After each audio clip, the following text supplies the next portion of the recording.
எனக்கு அருமையானவர்களே, தேவனுடைய பெரிதான கிருபையினால் இன்றைக்கு சேனைகளின் கர்த்தர் ஆண்டவராகிய இயேசு கிறிஸ்து உயிருள்ள தெய்வம் என்பதை எல்லளவும் தகுதியில்லாத அடியனை கொண்டு கிருபையாக இந்த பூமியிலே பல தேசங்களில் தேவனாகிய கர்த்தர் நிரூபித்து வருவதை எண்ணி கத்தாதி கர்த்தருக்கு நான் கோடான கோடி ஸ்தோத்திரங்களை ஏறெடுக்கிறேன். ஆம், வேதத்தில் பக்தர்கள் சொல்வது போல சங்கீதம் 115 அதிகாரத்தில் முதல் வாக்கியத்தில் நம்ம பார்க்கும்போது, எங்களுக்கல்ல கர்த்தாவே, எங்களுக்கல்ல, உம்முடைய சத்தியத்தை மித்தமும் உம்முடைய கிருபை மித்தமும் உம்முடைய நாமத்துக்கே மகிமை வர பண்ணும் என்று தேவனுடைய பக்தன் சொல்லுகிறான். பிரியமானவர்களே, இந்த நிகழ்ச்சியின் நோக்கம் இந்த நாளிலே கர்த்தருடைய கிருபினால அடியனுடைய சாட்சியை அருமையான ஜே மீடியா மூலமாக கர்த்தரை மகிமைப்படுத்துகிற ஒரே நோக்கம் என்னன்னா, இன்னும் உங்களையும் என்னையும் நேசித்து வழிநடத்த, பத்திரமாய் நம்மை பாதுகாத்து வழிநடத்த ஒரு தெய்வம் இருக்கிறார். அவர் பெயர் இயேசு. அவரை நம்பினால் நித்திய ராஜ்யத்தில் நாம் இலவசமாய் கிருபையினால் பங்கடையலாம் என்கிற உண்மையை, சத்தியத்தை உலகமெங்கும் பறைசாற்ற வேண்டும் என்பதற்காக இந்த அருமையான ஜே மீடியா அவர்கள் எடுத்ததான இந்த முயற்சியை எண்ணி கர்த்தரை துதிக்கிற. விசேஷமாக என் அருமையான சகோதரர்கள், அருமையான பிரதர் மிஸ்டர் ஜோசப் மற்றும் மிஸ்டர் எலிசா பாபு அவர்களுக்காய் கர்த்தரை நான் ஸ்தோத்தரிக்கிறேன். இந்த அருமையான ஜே மீடியா மூலமாக தேவன் இன்னும் அநேக ஆத்துமாக்களை பரலோகத்துக்கு நேராக வழி நடத்த வல்லவராயிருக்கிறார். ஒருவேளை தொடக்கம் மெதுவாக இருப்பது போல் தெரிந்தாலும் முடிவு சம்பூர்ணமாக இருக்கும் என்பதை குறித்து நீங்கள் சந்தேகப்பட வேண்டாம்.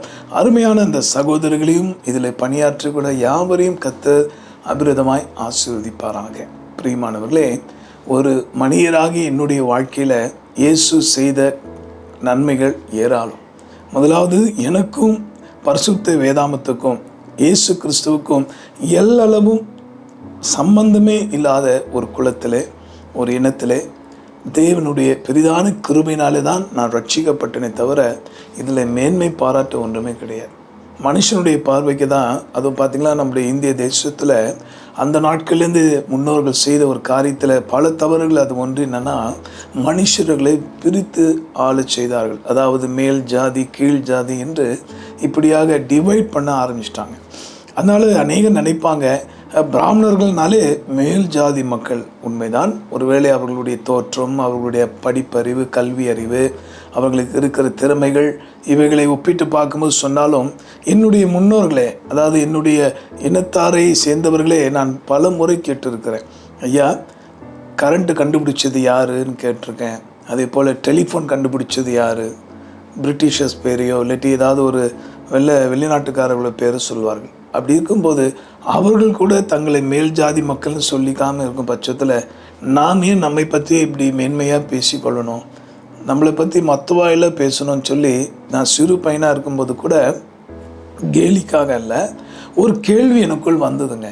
பல கேள்விகள் இதுவும் ஒரு கேள்வி. அதனால் நாம் எந்த வகையில் மேலாட்கள் அல்லது அவா இவான்றாலே எப்படி என்று அவர்களோடு நான் பேசியிருக்கிறேன். ஆனால் இதுவரைக்கும் எனக்கு விடை கிடைக்கல. ஏனென்றால் கிறிஸ்தவத்தை வெறுக்கிறக்கூடிய பல மக்களுக்கு நான் சொல்லக்கூடிய ஒரு காரியம் என்னென்னா, அவர்கள் கண்டுபிடித்த டெலிஃபோன் தேவை, அவர்கள் கண்டுபிடித்த எலக்ட்ரிசிட்டி தேவை, அவர்கள் கண்டுபிடித்த பல பரிமாண வளர்ச்சிக்கு காரணமாக இருக்கக்கூடிய பல காரியங்கள் தேவையாக இருக்கும் பட்சத்தில், ஆனால் அவர்கள் சொல்லுகிற அந்த கிறிஸ்துவின் அன்பு, அவர்கள் சொல்லுகிறதான இயேசுவின் வருகை குறித்ததான காரியங்கள், இவைகளை மட்டும் நாங்கள் ஒதுக்கி வச்சுருவோம், எங்களுக்கு வேண்டியது மட்டும் எடுத்துப்போம் என்று சொல்வது கேலிக்குறியானது. அதனால் எதுக்காக இதை நான் சொல்லுகிறேன்? எங்களுடைய நோக்கம் யாரையும் காயப்படுத்துவது அல்ல.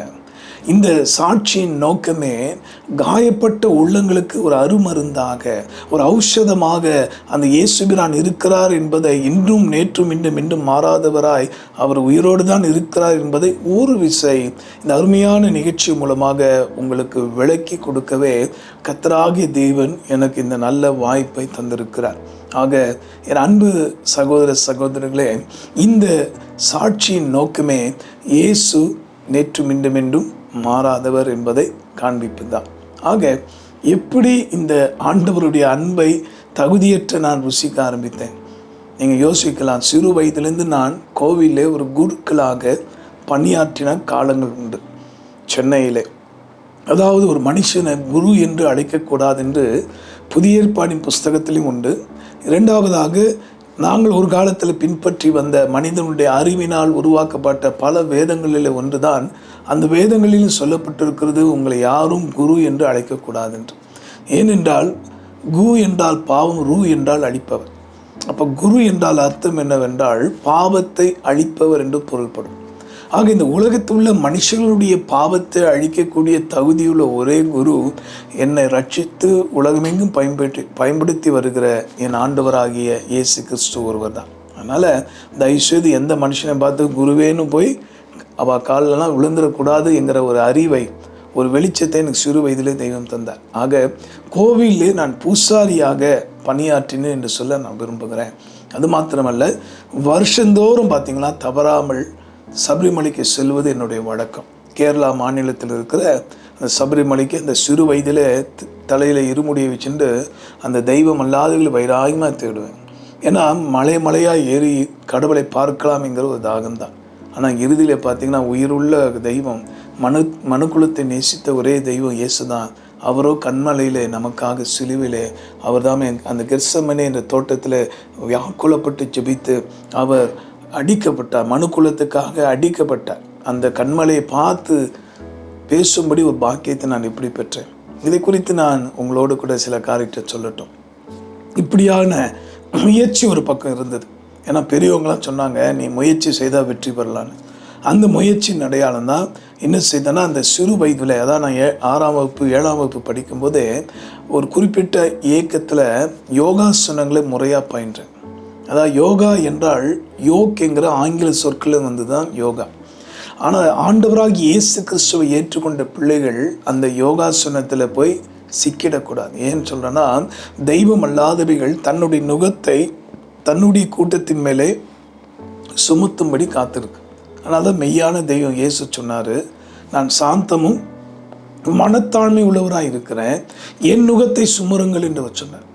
அப்போது இந்த மனுக்குலத்துக்கு 2 பேரிடத்துலேருந்து அழைப்பு வருகிறது. அந்த ஒரு அழைப்பு உருவாக்கின, நம்மை உண்டாக்கின தெய்வமாக இயேசுவிடத்தில். அது எப்படிப்பட்டது? லகுவானது. என்னுடைய நுகத்தை சுமருங்கள்னு அவர் சொல்கிறார். ஆனால் மனிதனை அழிக்கவும் கொல்லவும் அவனை நித்திய நரகத்தில் கொண்டு போய் சேர்க்கவும் துடித்து கொண்டு இருக்கிற, செயல்பட்டு கொண்டிருக்கிற அந்த சாத்தான் அவன் என்ன செய்கிறான்? தன்னுடைய நுகத்தை தந்திரமாக ஜனங்களுக்குள்ளே வைக்கிறான். ஆக இதை கேட்குற அன்பானவர்களே, நீங்கள் யாருக்கு செவி கொடுக்குறீங்க என்பதுதான் முக்கியம். நான் மறுபடியும் சொல்கிறேன், இந்த நாட்கள் நாம் பார்த்து கொண்டிருக்கிற இந்த காலங்கள் மிக மிக கொடிய காலங்கள் மட்டுமல்ல, இயேசு கிறிஸ்து சொன்ன வருகையின் அடையாளங்கள் எல்லாம் அதிகமாய் தீவிரமாய் நிறைவேறி கொண்டிருக்கிறது, நிறைவேறிட்டுன்னு சொல்லலாம். அப்படிப்பட்ட ஒரு காலகட்டங்களை நம்ம வாழ்ந்து கொண்டிருக்கிறோம். இந்த காலகட்டங்களில் தயவு செய்து மெய்யான தெய்வத்தை அறிந்து அவர் கிருபையாய் ஈவாய் தயவாய் தருகிற இந்த வாய்ப்பை பயன்படுத்திக்கிடுங்க.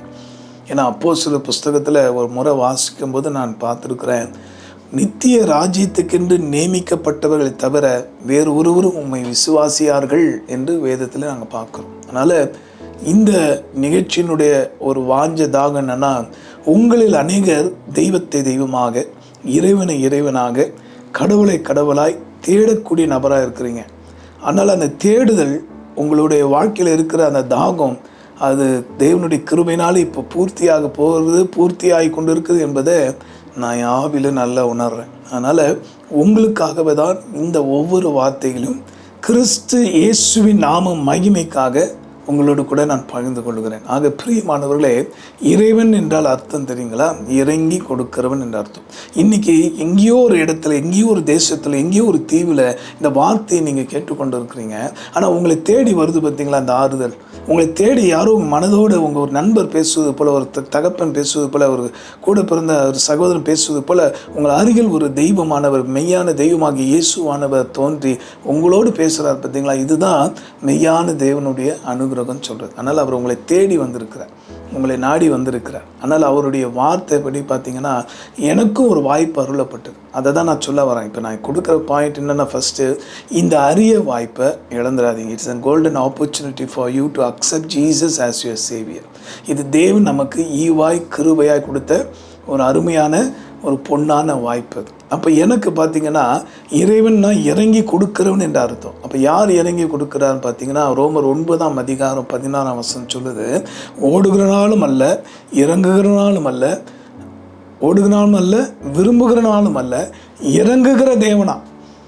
இன்னைக்கு உங்களை சந்திக்கணும்னு அவர் விரும்பி இருக்கிறாரு. அவர் இறங்கி இந்த வாய்ப்பை தரார், அவ்வளோதான். அப்போ மனிதராக எனக்கு ஒரு வாய்ப்பு தெய்வம் தந்தார். அந்த வாய்ப்பு எப்போனா நான் சரியாக 9ஆம் வகுப்பு படிக்க ஆரம்பித்த போது 1988லேருந்து 89ஆம் ஆண்டுக்குள்ளாக பார்த்தீங்கன்னா அந்த நேரத்தில் தேவனுடைய கிருபையினால் ஒரு நண்பர், நான் எந்த இடத்துல கோவிலில் பூசாரியாக பணியாற்றி கொண்டிருந்தனோ அந்த இடத்துல அந்த அருகிலே அவர் காணப்பட்டு இருந்ததான அந்த இடத்துல பார்த்தீங்கன்னா என் வாழ்க்கையில் அவர் ஒரு பெரிய ஒரு திருப்பு முனையாக கடவுள் அவரை கொண்டு வந்தார். காரணம் அவர் சொன்ன ஒரு வார்த்தை, அதிகாலை எழுந்து நாங்கள் கூட ஜெபிக்கிறதுலாம் ரொம்ப கடினமாக இருக்குது இந்த காலத்தில்.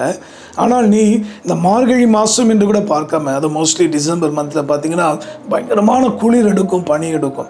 அந்த நேரத்தில் கூட ஈர துணியோடு கூட நீ பயபக்தியோடு கூட இந்த தெய்வம் அல்லாதவைகளை எவ்வளோ முக்கியத்துவப்படுத்தி இவைகளை நீ பின்பற்றுகிறாயே, உன்னுடைய காரியம் என்ன என்று சொல்லி அவர் ஆச்சரியப்பட்டு ஒரு நாள் என்னை சந்திக்க அழைத்தார். அவரை சந்திக்கும்படி அன்பாக அழைத்து கொண்டு போனார். அவருடைய இடத்துல நான் நின்று பேசி கொண்டிருக்கும்போது கடவுளுடைய அன்பு எப்படிப்பட்டது, எப்படி அவர் நம்முடைய ஜெபங்களுக்கு பதில் கொடுப்பார், அவர் எப்படியே நாம் அவரை பார்க்கலாம், அவரோடு கூட பேசலாம் என்கிறதான பல ரகசியங்களை, பல நல்ல காரியங்களை பைபிளில் இருக்கிறதான அந்த வேதாமத்தில் உள்ள ரகசியங்களை சொல்ல ஆரம்பித்தார்.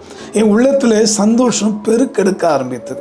ஏன் கேட்டிங்கன்னா, ஏற்கனவே நான் மெய்யான தெய்வம் யார், மெய்யான கடவுள் யார் என்பதை அறிந்து கொள்ள பிரயாசப்பட்டு கொண்டிருந்தேன். ஏன்னா கடவுள் என்று சொல்லும் போதே பார்த்தீங்கன்னா கடந்து உள்ளே வரக்கூடியவர், யாரையும் அவர் கட்டாயப்படுத்துகிற தேவன் அல்ல. ஒவ்வொரு மனுஷர்களுடைய இருதயத்துக்குள்ளே அவர் வாசம் பண்ண வல்லவராக இருக்கிறார்.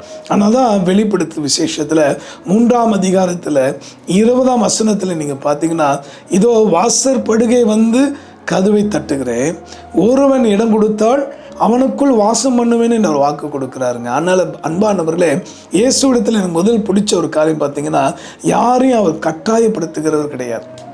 இன்றைக்கு ஆன்மீகத்தின் பொருளை தெரியாதவர்கள் தான் இந்த கிறிஸ்தவர்கள் மதம் மாற்றுறாங்க, மதத்தை பரப்புகிறாங்கன்னு சொல்லுவாங்களே தவிர அது சரியான வார்த்தையே கிடையாது. ஏன்னா கிறிஸ்தவம் என்பது ஒரு ரிலீஜியன் கிடையாது. இது எப்படி பார்த்தீங்கன்னா டு அட்டைன் மோக்ஷா அப்படின்னு நாங்கள் சொல்லுவோம். அதாவது நித்தியத்தை அடைகிற ஒரு ஜீவ மார்க்கம். இது பார்த்தீங்கன்னா இறைவனை இறைவனாக, தெய்வத்தை தெய்வமாக அடைய நமக்கு கொடுக்கப்படுகிற ஒரு வாய்ப்பு, அந்த வழிமுறைன்னு சொல்வார். இந்த வழியை அறிந்து கொள்வது தான் ஆண்டவராக இயேசு கிறிஸ்து பரிசுத்த வேதாமத்தில் மிக தெளிவாக பல வார்த்தையை சொல்லியிருக்கார். அதில் ஒரு வார்த்தை அவர் என்ன சொல்லியிருக்கார் தெரியுமா? இன்றே மனம் திரும்புங்கள், பரலோக ராஜ்யம் சமீபமாக இருக்குன்னு சொன்னார்.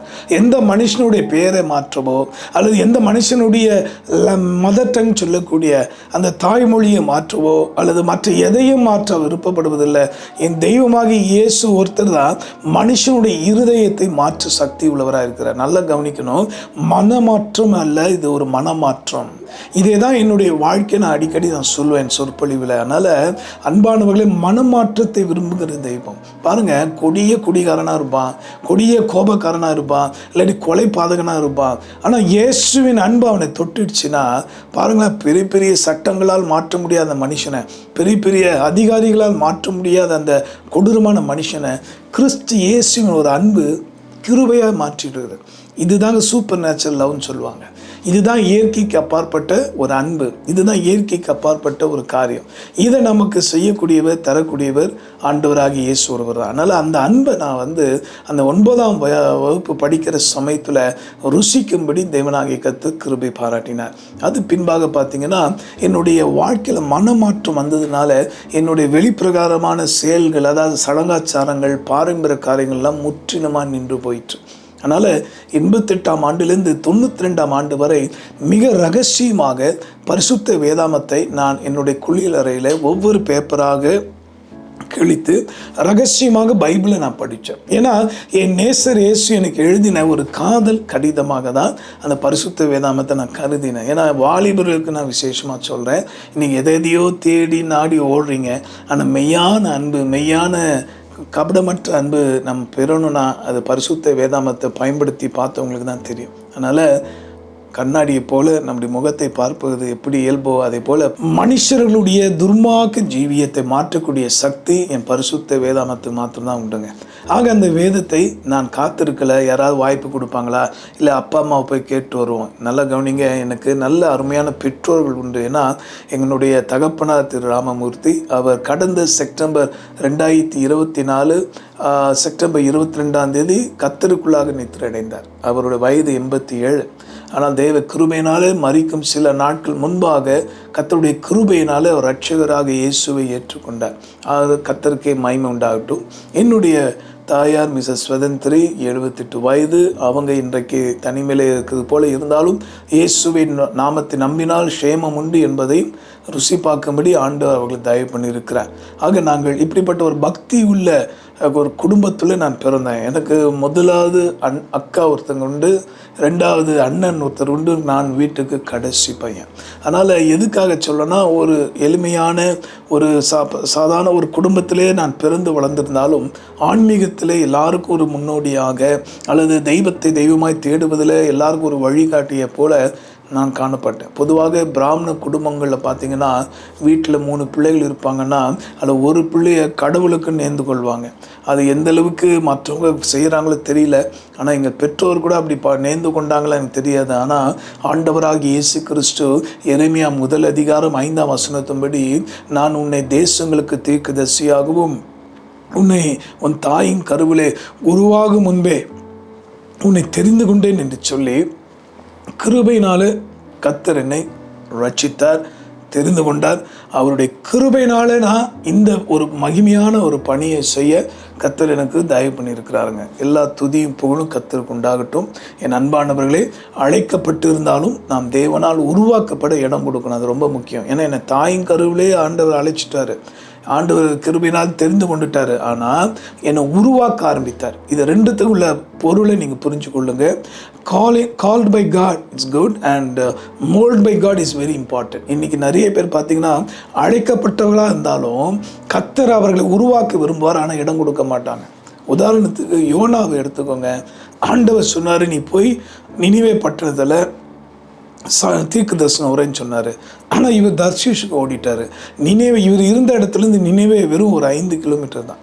ஆனால் தர்ஷீஸ் பார்த்திங்கன்னா 500 கிலோமீட்டர். இதான் வேத சரித்திரத்தில் இருக்குது. எதுக்கு சொல்கிறேன்னா, பயத்தினால மனுஷன் டைரக்ஷன் மாற்றிட்டு ஓடிடுறான். இன்றைக்கி கூட இந்த வார்த்தை உங்களை சந்திக்கிறதுனா உங்களை அறியாமல் சில பயங்கள் உங்கள் இருதயத்தில் இருக்குது. உங்கள் குடும்பத்தை குறித்து, உங்கள் சொசைட்டி குறித்து, உங்களுக்கு இருக்கிறதான வாழ்க்கையில் வந்திருக்க பிரச்சனைகள் குறித்து. ஆனால் இந்த பயத்தெல்லாம் முற்றிலுமாக மாற்றி போடதான் ஏசாயா 41:10 கர்த்தர் சொன்னார், பயப்படாதே சிறு மந்தையே, வலக்கரத்தால் உன்னை தாங்குவேன். ஆக எதுக்காக சொல்கிறா, என்ன பயமுறுத்தும்படி ஒரு கூட்டங்கள் எழும்பிட்டுங்க. நான் ரகசிய கிறிஸ்தவனாக இயேசுவை ஏற்றுக்கொண்டு அவருடைய வார்த்தைப்படி ஞானஸ்தானம் பெற்று பரிசுத்தாவை பெற்று கர்த்தருக்குள்ளே நான் படிப்படியாக வளர்ந்து வந்தாலும் இன்னும் வளர விரும்புகிறேங்க. அதனால தான் இந்த வார்த்தை நான் சொல்கிறேன்.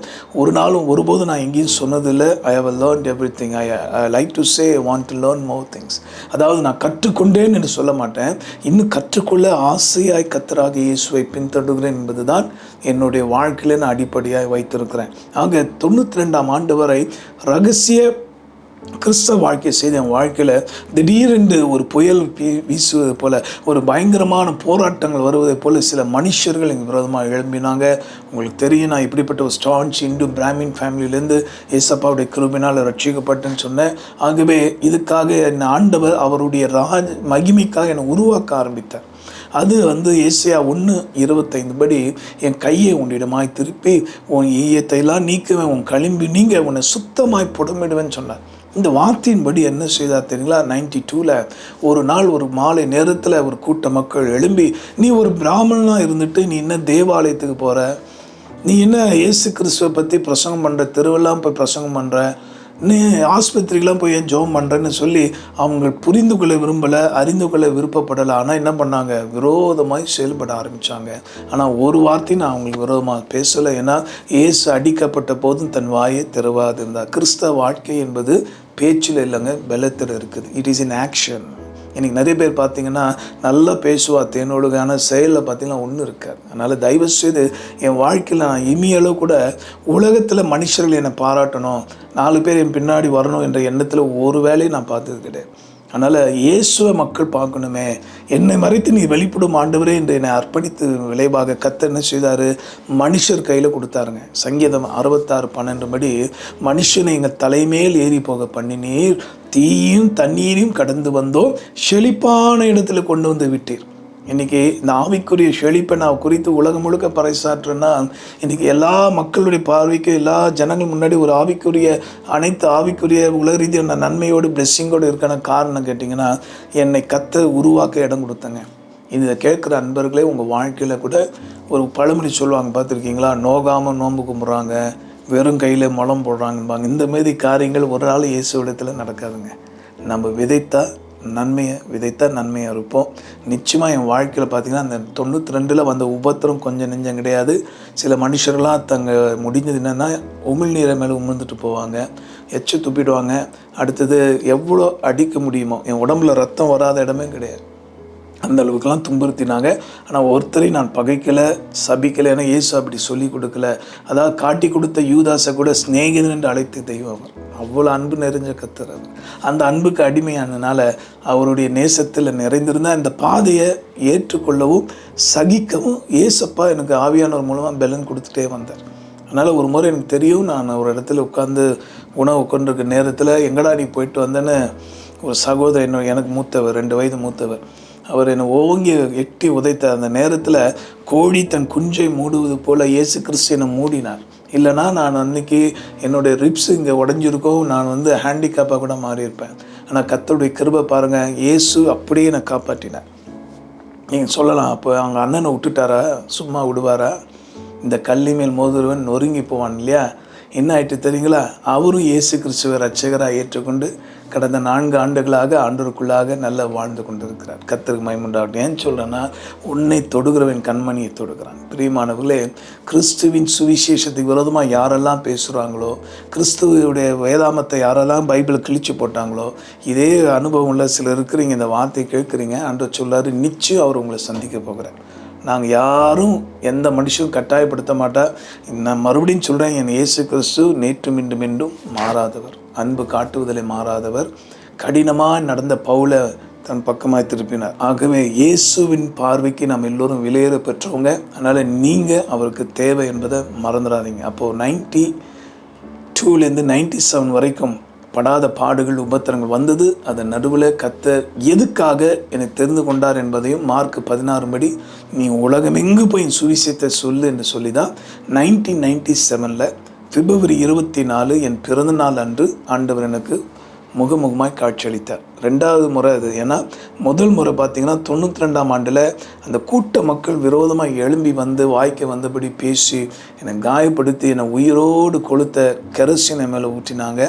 அந்த நேரத்தில் தான் இயேசு கிறிஸ்துவை நான் முகமுகமாக பார்க்கக்கூடிய பாக்கியத்தை பெற்றேன். ஏன்னா இறைவன் சொன்னாலே இறங்கி கொடுக்குறவர். 2வது அவர் எப்படிப்பட்டவரா? அரும்பெருஞ்சோதி தனிப்பெரும் கருணை என்று வள்ளலாரால் தேடப்பட்டவர். அவர் ஜோதி மயமானவர், ரூபமற்றவர். ஆனால் அந்த ரூபமற்ற தெய்வம் பிரம்மாண்டமான வெளிச்சத்தின் நடுவில் மத்தியில் பிரகாசமானார். அந்த சூப்பர் நேச்சுரல் பவர், அந்த சூப்பர் நேச்சுரல் லைட்டை பார்த்து தான் என்னை சுற்றிலும் இருந்தவங்க தயங்கினாங்க, பின்வாங்கி போனாங்க. காரணம் என்ன? உபாகம் 28:7 சொல்லுது, உனக்கு விரோதமாய் ஒரு வழியாக வருவாங்க, ஆனால் அவர்களை கர்த்தர் 7 வழியாக விரட்டுவார். அது அப்படியே லைஃப்பில் நடந்துங்க. கர்த்தர் மகிமை உண்டாகட்டும். அது பின்பாக கர்த்தர் முகமுகமாக தினமும் என்னோடு பேச ஆரம்பித்தார். 17ஆம் வயதுலேருந்து அதிகமாக அவர் சமூகத்தில் காத்திருப்பதும், அவருடைய பாதையில் அவர் சொல்கிறத மட்டும் போய் மக்களுக்கு போய் சொல்லக்கூடிய ஒரு கிருபையை கர்த்தர் தந்தார். அதோடைய விளைவாக தான் நான் அடிக்கடி சொல்வேன், எனக்கு பிடித்த ஊழியத்திலே பிரதானமானது ரொம்ப அதிகமாக விரும்புகிறது என்னென்னா ஜெபம்தான், தேவனோடு சஞ்சரிப்பது தான். கர்த்தரோடு உலாவுறது போல் ஒரு பாக்கியம் இந்த பூமியில் வேறு எதுவுமே கிடையாது. நீங்கள் யாரை வேணால் ப்ளீஸ் பண்ணி பாருங்கள், யார்கிட்ட வேணால் அன்பு காட்டி பாருங்கள், எல்லாம் ஒரு லிமிட்டோடு வெறுத்து போயிடும். என்ன செய்யுதுன்றவாங்க. ஆனால் கர்த்தர் அப்படி கிடையாது. நாம் கொஞ்ச நேரம் அவர் சமூகத்தில் இருந்தால் கூட உண்மையான இருதயத்தோடு இருக்கும்போது அவர் நம்மை விட்டு இம்மியளவு கூட விலகவும் மாட்டார், கைவிட மாட்டார். ஆக இப்படிப்பட்ட வகையில் கர்த்தர் என்னை நடத்தி அந்த ஜனங்கள் மத்தியில் உயிரோடு என்னை காப்பாற்றி 97ஆம் ஆண்டில் முகமுகமாக எனக்கு தரிசனமாகி light of the world ministry என்ற ஊழியத்தை கொடுத்து, நீ எங்கேயும் சுவிசேஷம் சொல்லப்படாத இடங்கள்லாம் போய் சுவிசேஷம் சொல்லு என்று அபிஷேகித்து, அடுத்தது திருச்சபைகளில் எந்தவித சபை அதாவது ஸ்தாபன பாகுபாடு இல்லாமல் அவருடைய கிருபையினால் அவர் சத்தியத்தை உலகமெங்கும் பறைசாற்றி வருகிறேன். அதே போல் எல்லா ஸ்தாபன அருமை பேராயர்கள், ஊழியர்கள், விசுவாசிகள், சகோதர சகோதரிகள் இந்தியாவில் மாத்திரமல்ல உலகத்தின் பல இடங்களுக்கு சென்று இயேசு இன்னும் ஜீவிக்கிறார் என்பதை நிரூபிக்கிற பாக்கியத்தை சக்தியும் அவர் தந்திருக்கிறார். எல்லா புகழும் துதியும் கர்த்தருக்கு உண்டாகட்டும். ஆக நீங்களும் கூட இதை கேட்குற அன்பர்களே, கர்த்தர் உங்களை அழைத்திருப்பாரா? தாழ்மையாய் வாங்க. ரெண்டாவது, உருவாக்க விரும்புவார், அதுக்கு இடம் கொடுங்க. தேவ கிருபையினால 97ஆம் ஆண்டில் மாற்று துணி இல்லாமல் கையில் பைபிளோடு வந்தாங்க. இன்றைக்கி இந்த ஊழியத்தின் மூலமாக ஆயிரக்கணக்கான சகோதர சகோதரிகள் முழு நேர ஊழியத்துக்குள்ளாக வந்திருக்கிறாங்க. நூற்றுக்கணக்கான ஆலயங்களை வட இந்தியாவிலும் நேபாளில் ஒரே ஒரு ஆலயத்தை எழுப்பவும் ஆண்டவர் தயவு பண்ணியிருக்கிறார். அது கிருபையினால் பல லட்சம் மக்கள், பல கோணங்களில் பல ஜாதி மக்கள் இயேசு அண்டை திரும்ப எல்லாரும் தகுதியில்லாத அடியனை கர்த்தர் கிருபையாய் பிரயோஜனப்படுத்தி வருகிறார். என்னுடைய சாட்சி புஸ்தகத்தின் மூலமாக கூட இருளில் ஒளி என்று என்னுடைய சாட்சி புஸ்தகம் பல மொழியில் உண்டு. ஆங்கிலத்தில் டார்க்னஸ் டு லைட், இந்தியிலே அந்தகாஷி ரோஷினி என்ற தலைப்பில். ஆக இவைகள் மூலமாகவும் கர்த்தர் மயம்படுத்தி வருகிறார். அவருடைய கிருபையினாலே இதை போன்ற அருமையான இந்த யூடியூப் சேனல் போல பல சேனல்ஸ் மூலமாகவும் கர்த்தருடைய நாமத்தை நான் மயம்படுத்தி வருகிறேன். சேட்டலைட் சேனல்ஸ் என்று சொல்லக்கூடிய பல டிவி சேனல்ஸ் மூலமாகவும் கர்த்தருடைய ராஜ்யத்தை நான் ஸ்தாபித்து வருகிறேன். சோஷியல் மீடியாவை நாங்கள் பயன்படுத்தி தேவ ராஜ்யத்தை ஸ்தாபித்து கொண்டு இருக்கோம். எதுக்கு இதை சொல்கிறேன்னா, உங்களுக்கு நினைவு வரும்போது light of the world ministry founder brother R Mani ஐயருக்காக எங்களுக்காக நீங்கள் செபித்து கொள்ளுங்க.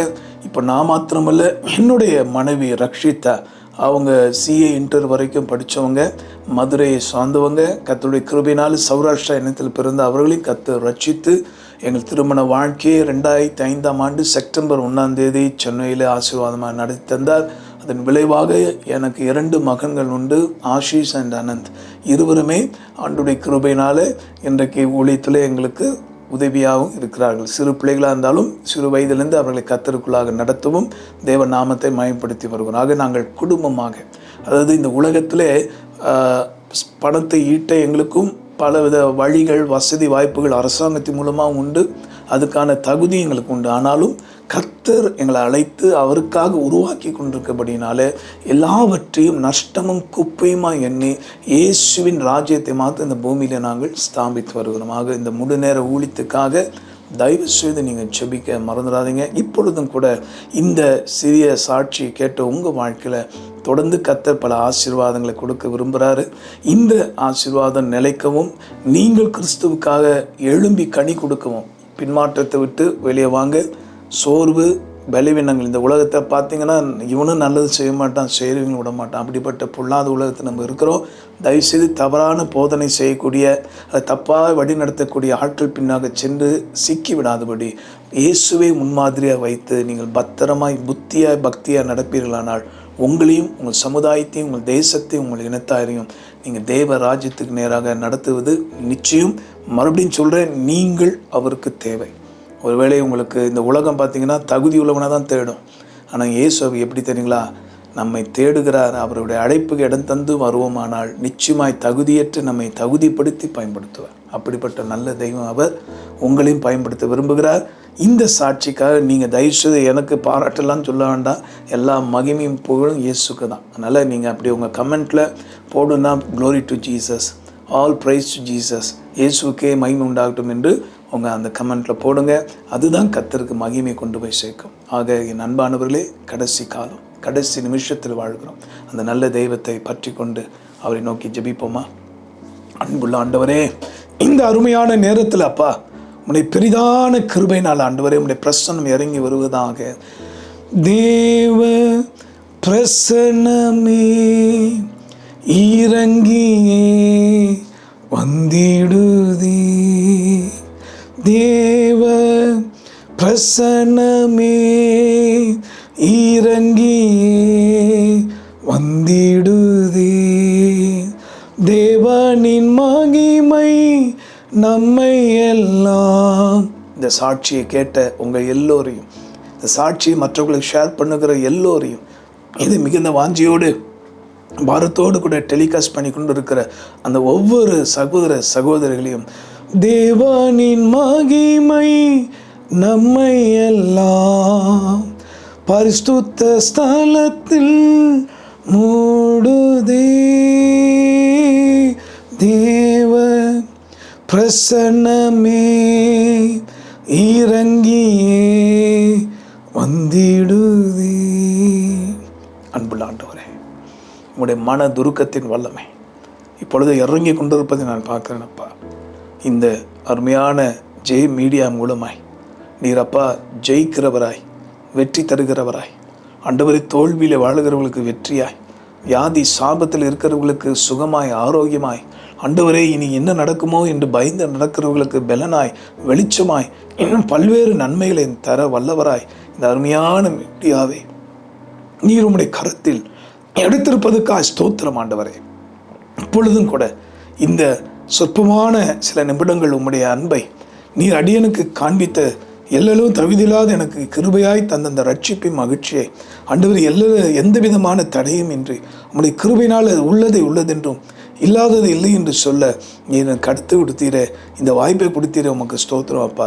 பாரும், என்னோடு கூட சேர்ந்து ஜபிக்கிற ஒவ்வொரு சிறியவர்கள், பெரியோர்கள், வாலிபர்கள், ஆண்டவரே பல அருமையான படித்தவர்கள், செல்வந்தர்கள், விஞ்ஞானிகள் யாராக இருந்தாலும் அவர்களை தொட்டு ஆசீர்வதியும் ஆண்டவரே. இப்பொழுதும் இந்த வல்லமை இறங்கி வரட்டும் ஆண்டவரே. அவர்கள் மேலே உம்முடைய தெய்வீக ரட்சிப்பை சந்தோஷம் கடந்து வரட்டும். இதோ இருளில் நடக்கிற ஜனங்கள் வெளிச்சத்தை கண்டார்கள் என்ற ஏசாயா தீர்க்கதரிசி சொன்னது போல இந்த மீடியா மூலமாக இப்பொழுது அடியனுடைய இந்த சாட்சி மூலமாக அநேக இருளில் வாழ்கிறவர்கள் ரட்சிப்பாகிய வெளிச்சத்தை, மெய்யான ஒளியாகி இயேசுவை காண, ஆண்டவரை ருசி பார்க்க, உம்மை ரட்சகராய் ஏற்றுக்கொள்ள நீ தந்த தயவுக்கு நன்றி. இப்பொழுதும் கூட யாரெல்லாம் வியாதிப்பட்டிருப்பார்களோ, கவலைப்பட்டு இனி வாழ்க்கையில் தற்கொலை தான் முடியும் என்று ஓடிக்கொண்டிருப்பார்களோ, அவர்களை மன்னியும் அப்பா. அவர்கள் இப்பொழுதே தடுத்து நிறுத்தும் ஆண்டவரே. புதிய வாழ்க்கையை தந்து ஒவ்வொருவருக்கு நம்பிக்கையை ஊட்டுவீராக. இப்போது நம்முடைய ஹீலிங் பவர் ஒவ்வொரு மேல் இறங்கி கொண்டிருப்பதை பார்க்குறேன். இப்போ ஆண்டவருடைய வார்த்தையை கேட்டுக்கொண்டிருக்கும் போதே புற்றுநோயினால் பாதிக்கப்பட்ட சிலர் சுகமாகுவதை நான் உணர்றேன். அதே போல் பலவிதமான முதுகு தண்டில் வலியோடு கூட பல ஆண்டுகளாக வேதனையோடு கூட இந்த எலும்பு சம்பந்தப்பட்ட நோயில் பாதிக்கப்பட்டு நடக்க முடியாமல் தவித்து கொண்டிருக்க ஒவ்வொரு பிள்ளைகளையும் கத்தை இப்போ தொட்டு சுகமாக்குவதுக்காக ஸ்தோத்திரம் அப்பா. எங்கே பார்த்தாலும் வைரஸ் வருது, இது வருதுன்னு சொல்லி பயந்து கலங்கி வாழ்க்கையை நரகமாக்கி கொண்டிருக்க மக்கள் ஏறான அவர்களை தொடுவீராக. விசேஷமாக ஆண்டவரே போதை வஸ்துகளுக்கு அடிமையான வாலிபர்களை கத்த நீ தொட்டு ரட்சிப்பதுக்காக ஸ்தோத்திரம் அப்பா. குடி பழக்கத்துக்கு அடிமையானவர்களை தொட்டு நீ ரட்சிப்பதுக்காக ஸ்தோத்திரம். பிள்ளை பாக்கியம் வேண்டுமே என்று அழுது புலம்புகிற ஒவ்வொரு குடும்பத்துக்கு கத்த நீ குழந்தை பாக்கியத்தை தந்து ஆசீர்வதி. திருமண தடைகள் நீங்கட்டும் அப்பா. நல்லா படித்திருந்தோம் வேலை இல்லாமல் தவிக்கிற வாலிப பிள்ளைகளை பாரும் சுவாமி.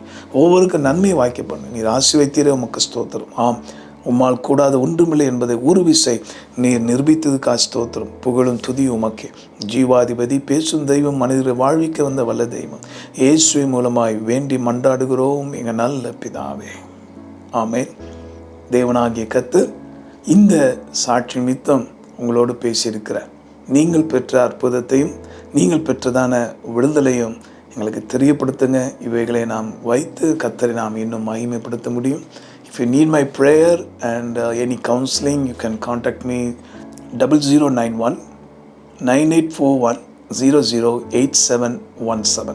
உங்களுக்கு தொடர்ந்து ஜெபம் மற்ற ஆலோசனைகள் கர்த்தருடைய வழிநடத்தல் தேவையாக இருக்கும் பட்சத்தில் என்னை தொடர்பு கொள்ள நீங்கள் தயங்க வேண்டாம்.